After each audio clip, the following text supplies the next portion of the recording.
오늘 성가대의 찬양이 말씀의 결론과 같습니다.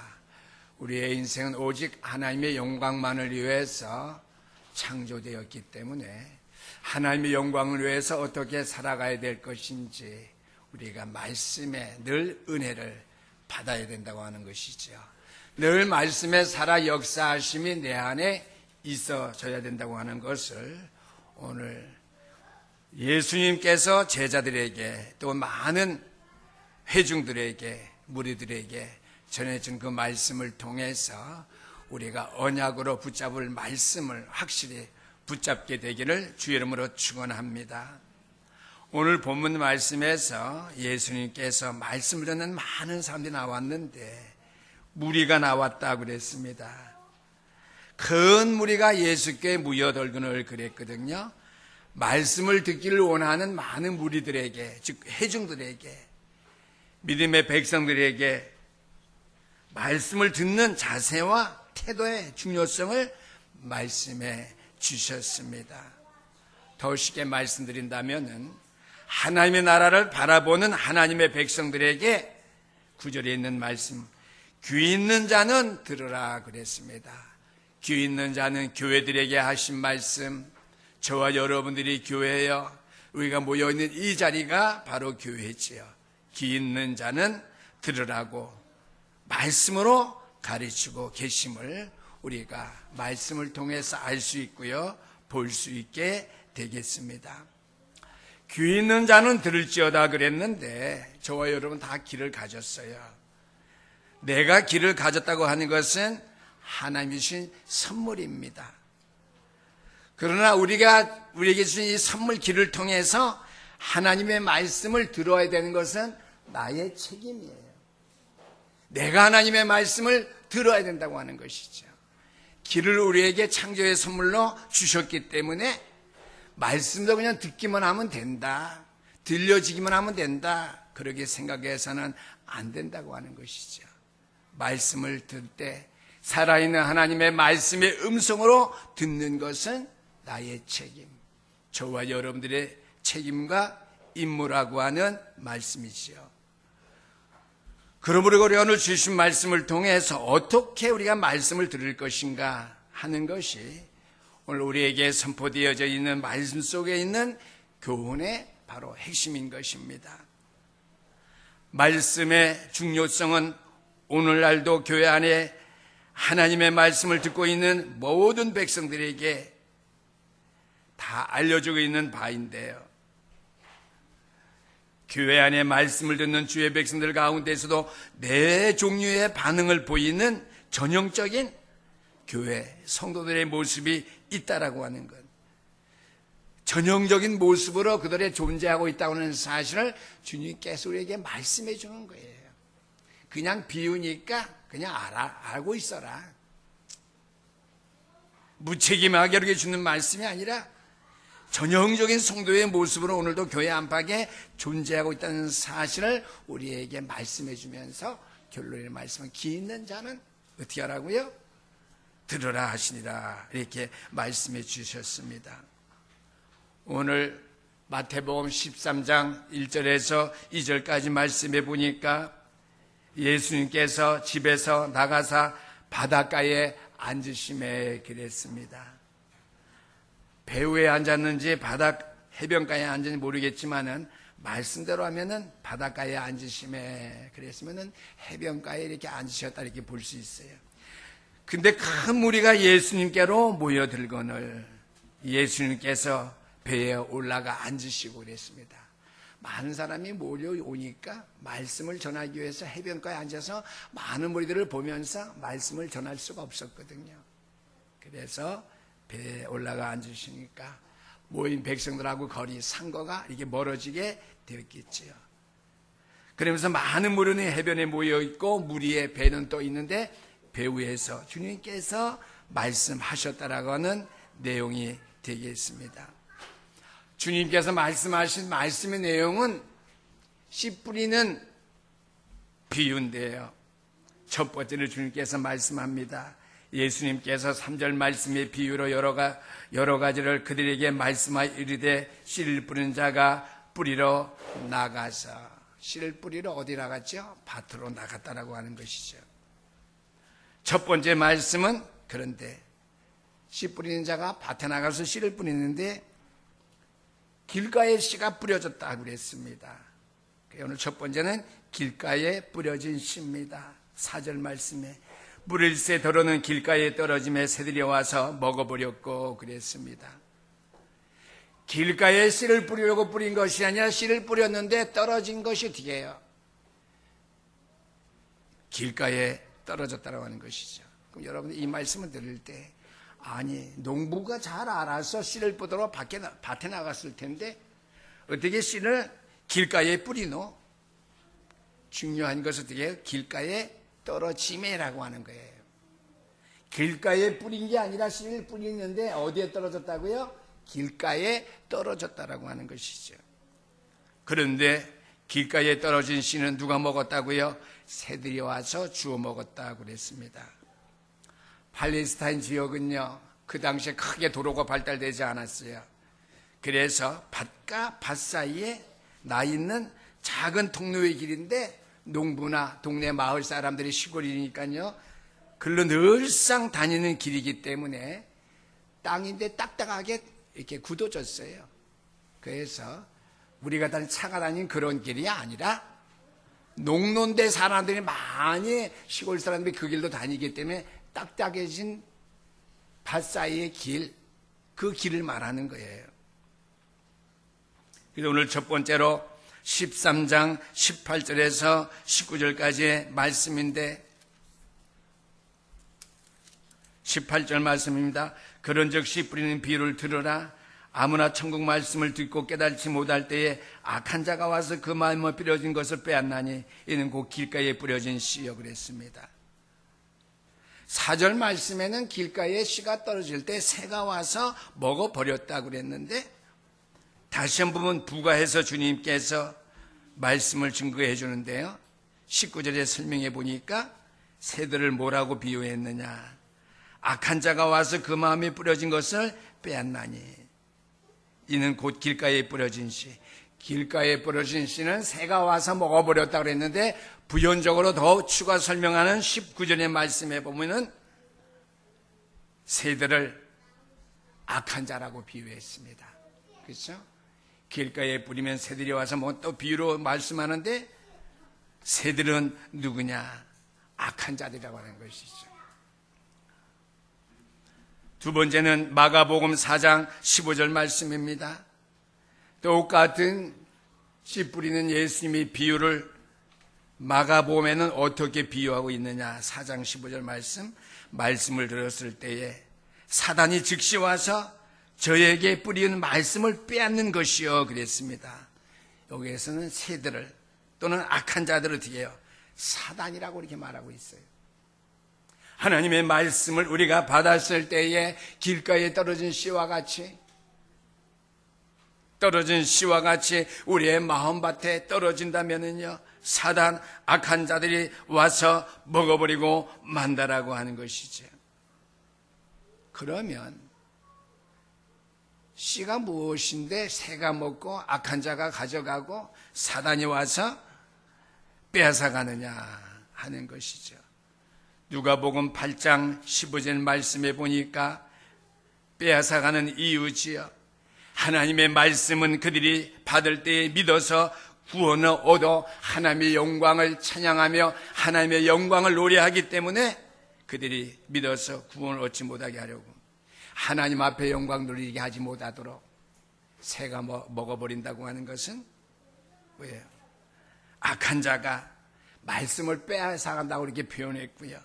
마가복음에서는 말씀을 빼앗아가는 자는 바로 사단이라고 그랬습니다. 여러분들 사단에게 말씀을 빼앗기는 자들로 하나님의 살아있는 말씀을 받지 않게 되기를 주의 이름으로 축원합니다.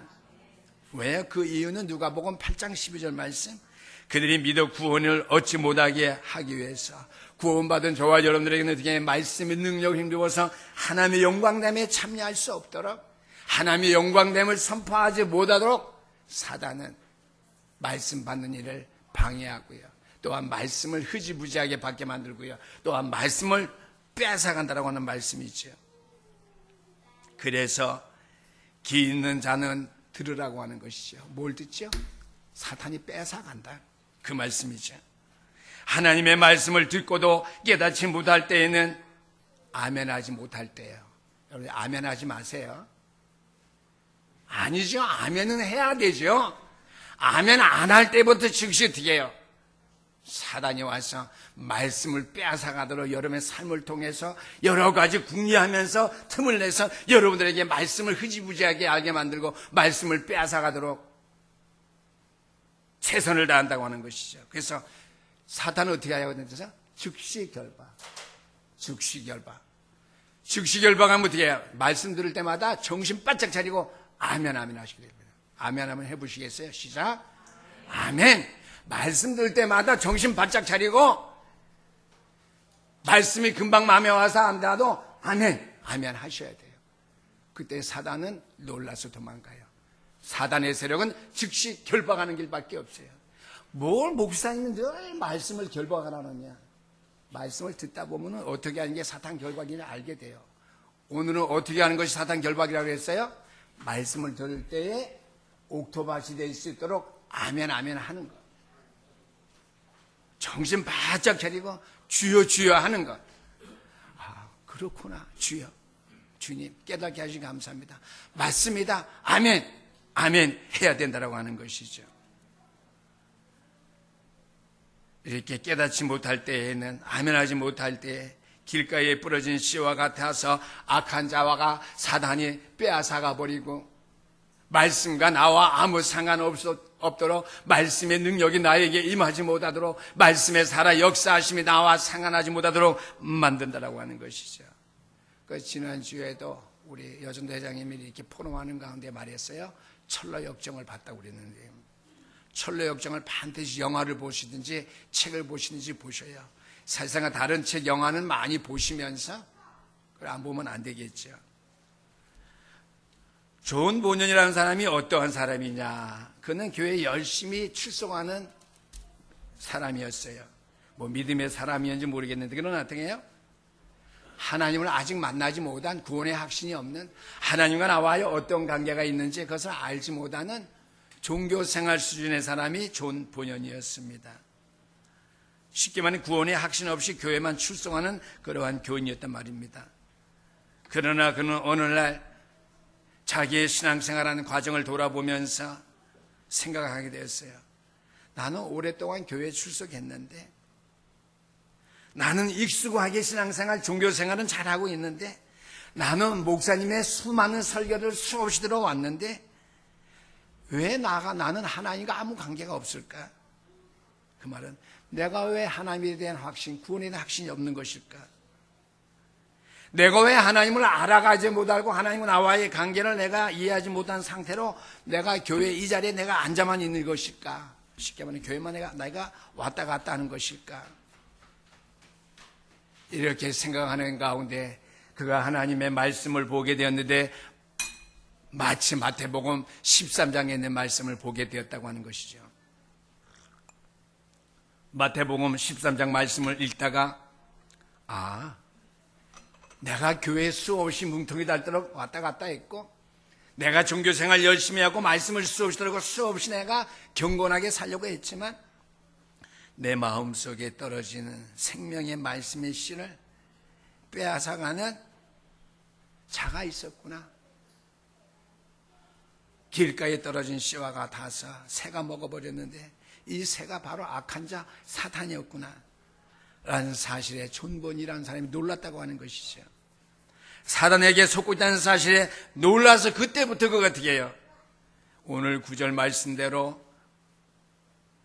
귀 있는 자는 들으라고 하신 말씀, 하나님이 우리에게 귀를 선물로 주셨지만은 귀를 통해서 하나님의 말씀을 듣는 것은 저와 여러분들의 책임인 것이죠.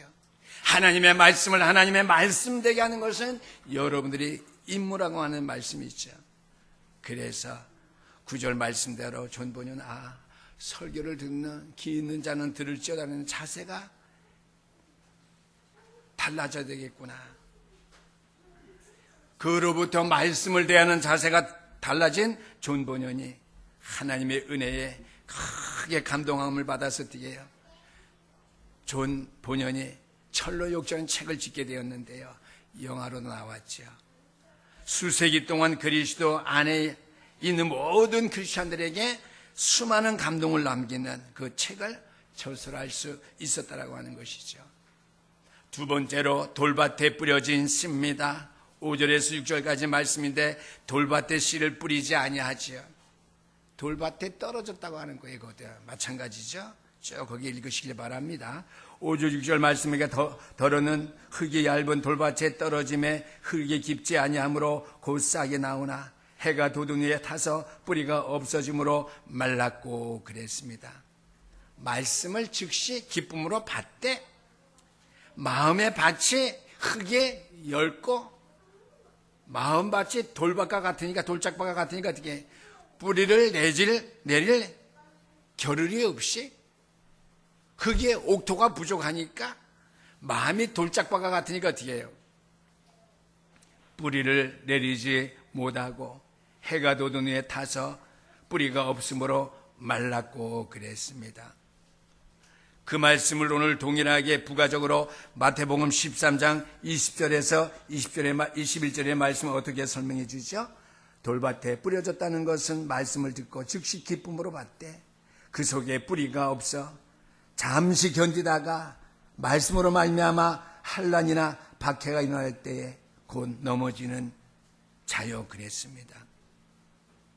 뿌리가 없으므로 잠시 견디다가 말씀 때문에 오는, 즉 믿음 때문에 오는 환난이나 핍박이 일어날 때에 곧 넘어질 수밖에 없다라고 하는 것이죠. 말씀을 듣는 순간에는 얼마나 마음이 편하고 좋은지 모릅니다. 말씀에 전적으로 반응도 보이죠. 그러나 이 말씀을 따라가는 것이 내 삶에 무척 불리하다고 느끼고 판단하는 순간에 그 진리의 말씀과 등을 돌리는 거예요. 손해야 된다고 생각할 때에 복음을 버리게 되고요. 또 복음을 방해하는 자와 함께 복음을 핍박하고요. 복음 전하는 자들을 괴롭게 하고요. 그런 거예요. 말씀은 받지만 말씀의 뿌리가 안 내리면 육신적으로, 세상적으로 나에게 어려움이 온다고 생각할 때에 말씀을 등지는 것을 말합니다. 마음밭에 적이, 길가에 떨어진 씨의 적이 사탄이었다면요, 돌밭과 같은 마음의 밭의 적은요 육신입니다. 왜요? 우리의 육신은 항상 편한 것, 육신적인 것, 내가 잘 되기를 원하는 것, 그런 것을 도모하기 때문이에요. 그렇죠? 육신적인 체질이기 때문이에요. 육신적인 모든 것에 각인되어졌고 뿌리 내려졌기 때문에 말씀 따르다가 나에게 육신이 불리하면 경제적으로 어려움이 온다, 환경적으로 어려움이 온다, 내 위치가 세상적으로 흔들린다. 두 번째는 세상이에요. 세상의 것에 의해서 내 육신이 연약해야 된다고 생각하면은 믿음을 등지는 거예요. 말씀을 등지는 것을 말합니다. 왜요? 육신을 위해 항상 편한 것을 도모하고 세상적인 것을 따르는 것이 우리의 육신의 모습이기 때문이에요. 우리의 육신은 나를 더 편하게, 우리의 육신은 나를 더 축복되게, 우리의 육신은 나를 더 형통하게 만드는 것만 계속 찾아왔고 찾기에 익숙하기 때문이에요. 그러다가 육신이 고생스럽거나 복음 때문에 내가 어려움 당한다고 생각하거나 괴롭게 되는 상황이 전개되면은요, 말씀, 진리를 버리게 됩니다. 저는요, 우리 교인들은요, 여러 가지 어려움 속에서도 어떻게 해요? 복음을 지금까지 지속해서 집중해서 따르고 지키게 된 것은 얼마나 감사한지 몰라요. 그 노예 목사님 가운데 그런 분이 있죠. 교회를 다시 짓게 되면은 다락방 냄새 풍기지 말고 그냥 다락방 하는 간판 띄어내리고 목사님이 복음 안에 있으면 되니까, 그죠? 랩넌트 한번 쳐보라. 교회, 어떤 교회 성도가요, 랩넌트를 말하니까 집에 가서 목사님한테 랩넌트가 뭐예요? 잘 설명해 줄 텐데, 랩넌트를 집에 쳐봤대요. 그랬더니 랩넌트를 흩어진 자, 남은 자, 남을 자, 남겨진 자 쭉 설명해내고, 특히 유광수 이단이 쓰는 용어, 아, 이단이구나. 그래서 교회 안 나갔대요. 그러니까 교회 새로 짓게 되면은 200명, 300명은 금방 몰려올 테니까, 그죠? 저쪽 미사지구 보니까 합동식 교회 어디예요? 든총에 있던 교회 200~300명 모이는데 지금 800명, 1000명 성을 육벽한대요. 주변에 되어지는 거 많은 거, 그 다음에 어떻게요? 또 저기 무슨 성안교회, 감리교회인데요. 그게도 뭐 1300명까지 아파트 단지에 늘었대요.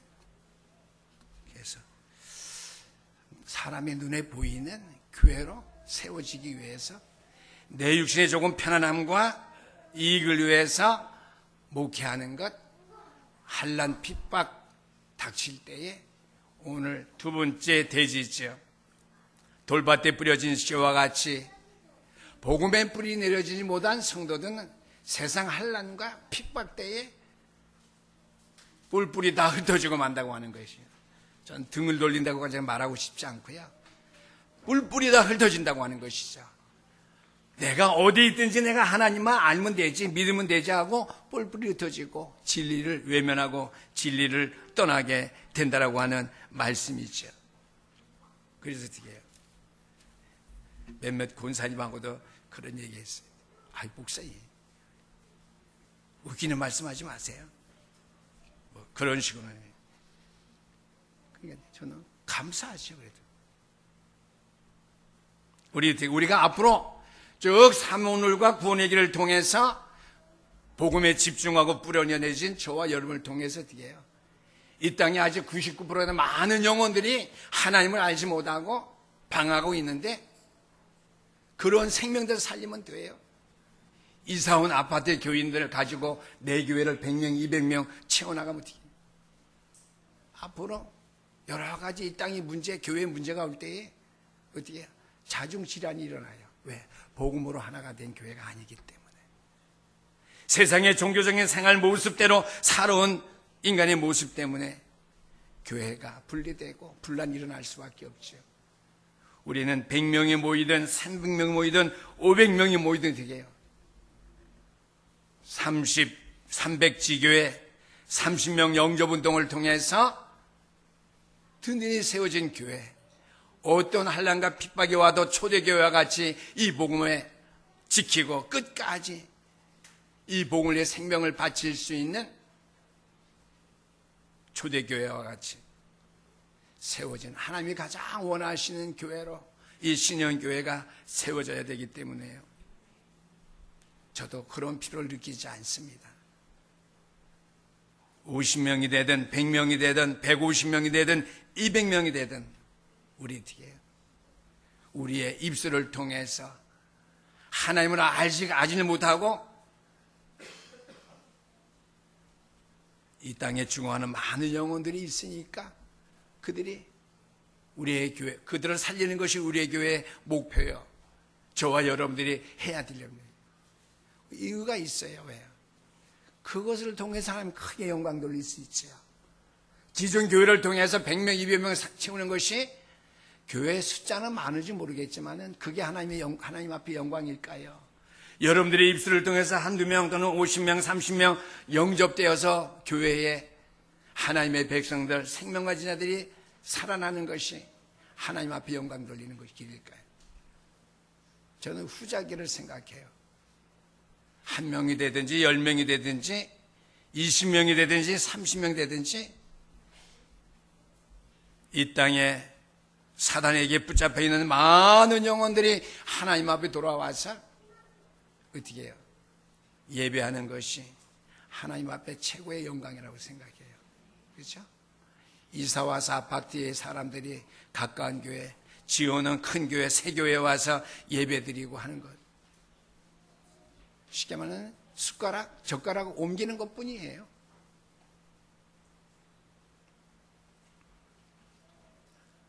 우리 신영계 성도 여러분들이 교회를 또는 기독교를 선택할 때에 복음 때문에 교회를 선택했습니까? 아니면 축복받기 위해서 기독교 또는 교회를 선택했습니까?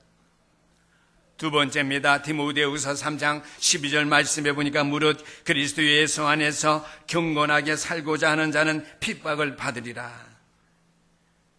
이 성경 말씀을 항상 우리 신영교회 성도들이 기억할 수 있게 되기를 바랍니다. 무릇 그리스도 예수 안에서 경건하게 살고자 하는 자는 핍박을 받으리라. 아니, 복음 있는 교회 간다면서 왜 병이 치유받지 못해?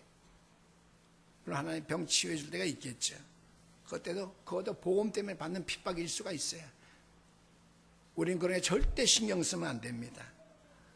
무릇 그리스도 안에서 복음을 위해 살아가고자 하는 자는 여러 가지 어려운 가운데서 어떻게 해요? 이 복음의 말씀을 끝까지 놓치지 않고 지킬 수 있도록 해야 될 줄 압니다. 세 번째입니다. 가시밭에 떨어진 씨인데요. 가시밭에도 떨어지죠. 7절 말씀입니다. 더러는 가시떨기 밭에 위에 떨어짐에 가시가 자라서 기운을 막았고 그랬습니다. 가시밭 같은 마음밭에 떨어졌다면요, 그것은 세상입니다. 마태복음 13장 오늘 22절 말씀해 보니까 가시밭에 떨어졌다는 것은 말씀을 들으나 세상의 염려와 재물의 유혹에 말씀이 막혀 결신하지 못하는 자여 그랬습니다. 우리가 알아야 할 것은요, 우리 믿음의, 우리 그리스도인의 가장 강한 3대의 적은 사단과 내 육신과 세상이라는 사실을 늘 잃어버리면 안 됩니다. 사단, 세상, 육신, 세상에 대한 사랑, 재물과 돈에 대한 욕심, 이러한 것 때문에 어떻게 해요? 세상 때문에 말씀을 우리가 빼앗겨버린다고 하는 말씀이 되겠습니다. 우리가 두 가지를 동시에 선택하려고 했던 사람들, 주님과 세상을 동시에 선택하려고 하는 유혹은요, 언제나 그리스도인들의 마음에 있을 수 있다고 하는 사실을 우리에게 말씀해 주고 있습니다. 내가 예수 믿으니까 세상에, 재물에, 돈에, 부귀영화에, 권세에 내가 뭐 치우치는 것이 뭐가 잘못일까? 이렇게 생각할 수 있어요.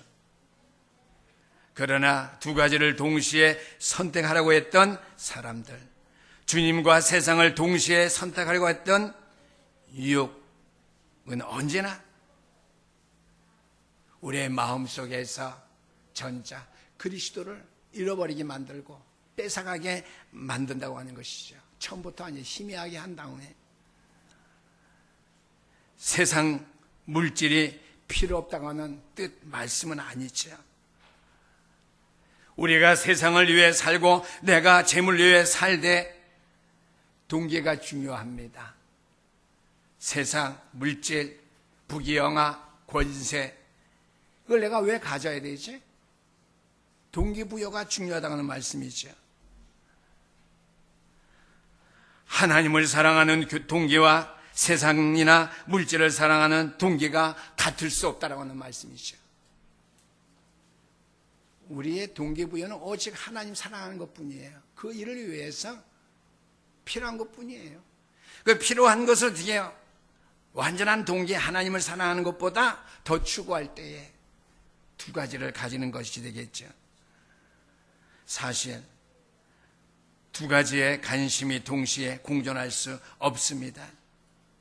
한 가지 관심은 양보해야 됩니다. 우리의 삶에 가장 중요한 동기가 있다면 뭐예요? 인간됨의 제일 된 목적이 뭐냐? 소요리 문단 1번.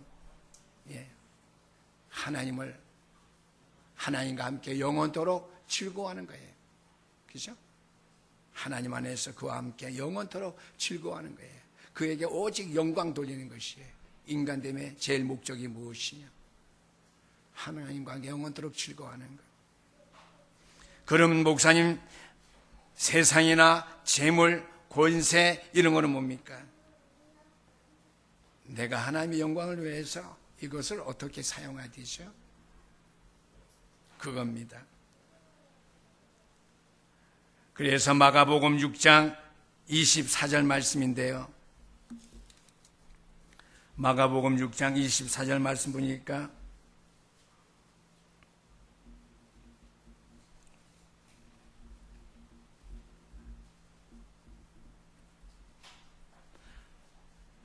오늘 여러분들의 주인이 누구인가 하는 것에 대한 물음인데요.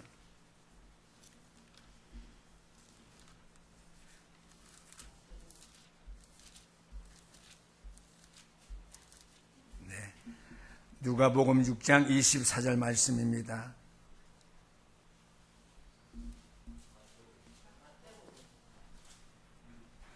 마가복음 6장 24절입니다.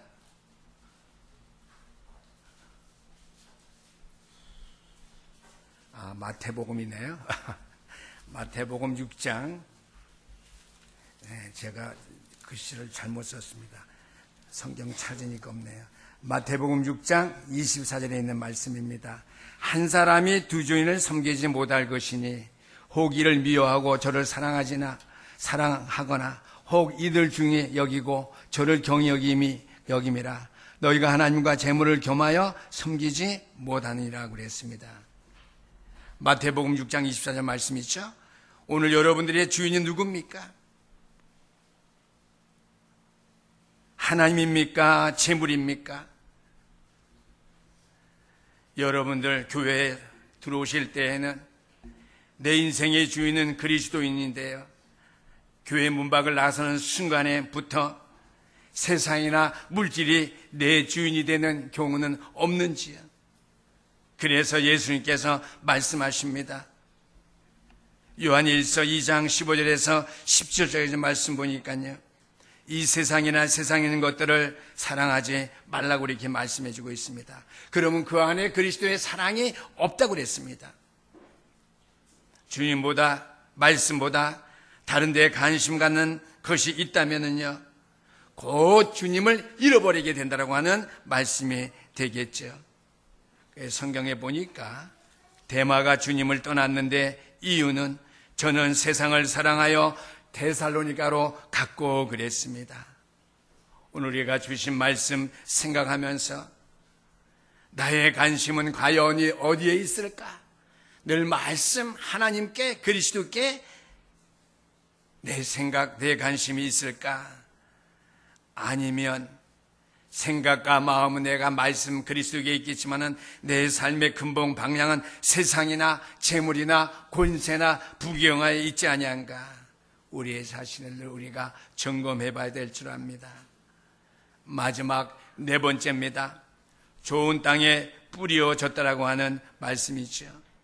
좋은 땅에 뿌려진 시 좋은 땅에 떨어진 것이죠. 도로는 좋은 땅에 떨어짐에 어떤 것은 100배, 어떤 것은 60배, 어떤 것은 30배의 결실을 하였느니라 그랬습니다. 쉽게 말씀드리면 13장 23절에 있는 말씀인데요. 좋은 땅에 뿌렸다는 것은 말씀을 듣고 깨닫는 자니 결실하며 어떤 것은 100배, 어떤 것은 60배, 어떤 것은 30배가 되느니라 그랬습니다. 좋은 땅에 떨어졌다는 것은 말씀을 듣고 깨닫는 자가 결실을 하게 된다고 하는 것이죠. 누가복음 8장 15절의 말씀에도 보니까 좋은 땅에 있다는 것은 착하고 좋은 마음으로 말씀을 듣고 지켜 인내로 결실하는 자라 그랬습니다. 여기서 강조점은 좋은 땅에 뿌려진 씨, 떨어진 씨는요, 지킨다고 하는 거예요. 좋은 땅에 씨를 뿌리내리게 하고 열매 맺게 하고 결실 맺도록 지키죠. 땅이요. 좋은 땅에. 그래서 좋은 땅에 말씀이 뿌렸다는 것은요, 지킨다는 거예요. 여러분들이 좋은 땅인지 그렇지 못한 땅인지 알 수 있는 길은 말씀을 사모하며 말씀을 지키고 그 지켜진 말씀 가지고 얼마나 하나님 앞에 영광을 돌리며 사냐 하는 것으로 우리가 분별할 수 있어야 될 줄 압니다. 여러분들이 말씀을 듣는 동기가 무엇입니까? 하나님의 말씀이 좋다, 나에게 감동을 준다, 설교를 듣기 위해서 여러분들이 말씀을 듣습니까? 아닐 것입니다. 좋은 땅의 결실을 교훈을 통해서 말씀을 받는 진정한 동기를 우리에게 강조해 말씀해 주는 것은요, 내가 들은 말씀, 좋은 땅에 떠다니는 지키기 위한 것이에요. 다시 말씀드린다면 내 삶 속에 이 말씀을 적용하기 위한 것입니다. 바로 그 말씀은 행동의 변화를 의미합니다. 좋은 땅에 씨가 떨어지면은 뿌리를 내리고 열매를 맺고 결실하잖아요. 결과 행위가 좋잖아요. 내가 들은 말씀을 지키기 위한 것, 내가 좋은 땅에 말씀을 받아서 그 말씀을 지켜야 되는데요, 내 삶 속에 이 말씀을 적용하고 지킴으로 말미암아 우리의 믿음의 생활에 행동의 변화를 나타내야 된다고 하는 말씀이죠. 행함이 있는 믿음이에요. 그래서 말씀대로 살고자 하는 자는 거룩한 열망을 가지고 나를 재창조하신 그 하나님을 영화롭게 하기 위한 동기를 가지고 말씀을 들어야 된다고 하는 것이죠. 그래서 그 말씀을 지켜나가야 할 것입니다. 마지막입니다. 출애굽기 20장 19절 말씀 보니까 이스라엘 백성이 모세 앞에 말씀을 들을 때 하나님께서 우리에게 말씀하시지 말게 하옵소서, 당신이 우리에게 말씀하옵소서 그랬습니다. 그죠? 길을 가진 이스라엘 백성들이 하나님의 말씀 듣는 것도 좋지만은요, 하나님의 말씀을 두려워하고 떨므로 말미암아 주의 종 모세를 통해서 하나님의 말씀 들은 것, 하나님께로부터 받은 말씀, 그 말씀을 우리에게 들려주는 그 말씀을 내가 마음밭에 잘 받아서 지켜서 살아가게 되기를 원한다 라고 하면서 모세에게 말씀을 듣기를 원했다라고 하는 것이죠. 결론입니다. 오늘 예수님께서 씨 뿌리는 비유의 말씀을 말씀하시면서 먼저 우리에게 주시는 말씀의 내용은요, 듣는 자세를 강조합니다. 지키라고 하는 것이죠. 좋은 땅에 씨가 뿌려졌다는 말씀을 지키고 말씀대로 행하여 살면서 말씀에 집중하고 말씀의 체질이 되어지고 말씀의 뒤에 뿌리가 내려져서 재창조의 능력을 나타내므로 그 일을 통해서 하나님 앞에 영광 돌려야 된다고 하는 것이죠. 그래서 지킨다고 하는 것의 동기는 뭐예요? 내 삶의 어떻게 행동의 변화입니다. 하나님 앞에 영광 돌리는 것이죠. 우리가 오늘 주신 말씀을 통해서 우리가 하나님의 말씀을 우리가 받아 지키는 것은 열매를 맺기 위함인데, 내 삶의 행동의 변화를 통해서 오직 하나님 앞에만 영광 돌리기 위해서 재창조의 축복을 누림으로 말미암아 그것이 하나님 앞에 영광된 거예요. 내 상관은 아무런 의미 없이 그냥 하나님 앞에 영광 돌린다. 그것이 헌신과 봉사가 아니에요. 말씀 따라 삶으로 말미암아 내가 부유해질 때에, 내가 마음의 소망이 든든하게 붙잡히게 될 때에, 내가 하나님 앞에 거신 은혜와 믿음을 가지게 될 때에 어떻게 그것 자체가 하나님 앞에 영광 돌리는 거예요. 우리가 입으로 아멘하고 우리가 시인하고 고백할 때에 우리의 그 행함이 있는 믿음 가지고 어떻게 믿음 속에 하나님 앞에 영광 돌릴 수 있는 그 믿음이 안착되어 가는 것이겠죠. 주신 말씀을 통해서 행함이 있는 믿음, 지킬 수 있는, 말씀을 지킬 수 있는 자들이 됨으로 말미암아 오직 하나님 앞에만 영광 돌릴 수 있는 재창조의 능력이 복음 안에 있는 교회와 내 자신, 가정에 늘 충만하게 하시옵소서. 한 주간 동안 우리의 기도의 제목을 찾으시고 삼게 되기를 주의 이름으로 축원합니다. 기도하시겠습니다. 우리 하나님 아버지 감사합니다. 오늘도 주신 말씀 가지고 우리는 우리의 마음이